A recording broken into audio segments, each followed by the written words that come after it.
ప్రజాస్వామ్య కవిత democratic forms లో it's a kind of argument.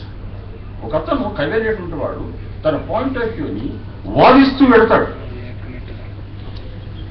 చిన్న పోయింలో కావచ్చు, పెద్ద పోయింలో కావచ్చు, బట్ అతని పాయింట్ ఆఫ్ వ్యూని కాన్సెప్ట్ అది పాయింట్ చెప్తూ ఉంటాడు. భావాన్ని ఒకసారి మెరుపులాగానే కావచ్చు, కొంచెం ఎక్కువగా వివరిస్తూ కూడా వెళ్తూ ఉండవచ్చు. ఈ పరిస్థితుల్లో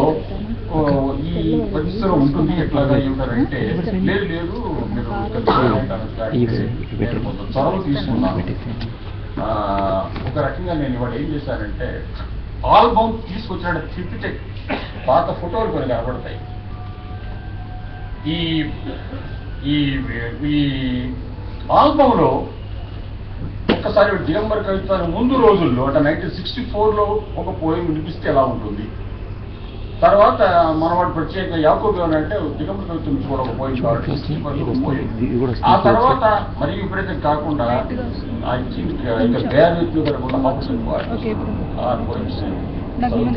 తగ్గించమని నాకు చెప్పలేదు. మిమ్మల్ని ఈ సాయంత్రం మిమ్మల్ని కలుసుకోవడానికి అంతకంటే but assertion of poet is most important thing. Poet అనేటువంటిది సావలేదు, నువ్వు దాన్ని పక్కన కొట్టలేవు, పక్కన తోసేయలేవు అని చెప్పడం ఎందుకంటే చాలా మంది కవితలు అంటే ఒక చిన్న ఎగ్జాంపుల్ చెప్తాను. నమస్కారం అండి, సుబ్బారావు గారండి అని ఒక రోజు నేను పోతున్నప్పుడు ఒక ఆయన మనం పరిచయం చేస్తాం, సుబ్బారావు గారిని. ఆయన సుబ్బారావు గారు చాలా సంతోషం అండి, సుబ్బారావు గారు చాలా మంచి కవి అండి అంటాడు అవతల ఆయన. అట్లాగా చాలా సంతోషం అండి, మీరు ఎక్కడ పనిచేస్తున్నారండి అని అడుగుతాడు. అంటే నేను సెక్రటరియట్లో పనిచేస్తున్నానండి అంటాడు ఆయన.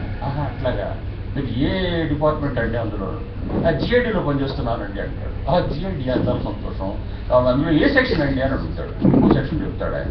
అట్లా మా బాగుమని కూడా దగ్గర పనిచేస్తుంది. ఆ విషయాలు మాట్లాడు తప్ప ఏం కవిత్వం రాశాడు అది ఏం మాట్లాడు ఆయన. ఇద్దరు కలుసుకున్నప్పుడు జరిగే ప్రస్తావన ఏమిటంటే కవిత్వాన్ని గురించి మనం మాట్లాడడం అంటే చాలా మామూలు విషయంగా. ఒకసారి నేను చిన్న రేడియో నాటిక ఒకటి రాశాను. అందులో ఏమిటంటే సంబంధం కుదిరింది, బ్యాంక్లో పనిచేస్తుంటాడు ఆ అబ్బాయి, చాలా అందంగా ఉంటాడు, అమ్మాయి చాలా అందంగా ఉంటుంది.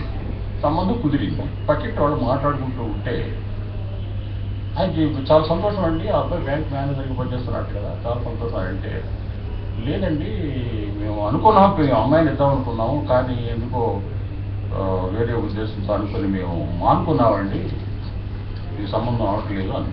అదేంటే మరి అబ్బాయి బాగున్నాడు, విషయం అన్ని బాగానే ఉన్నాయని అడిగితే అతను కవిత్వం రాస్తాడట. అంటే ఎంత అది అంటే ఊరికే ఎగ్జామినేషన్ ఉంటే ఉండవచ్చునేమో, కానీ ఈ లెవెల్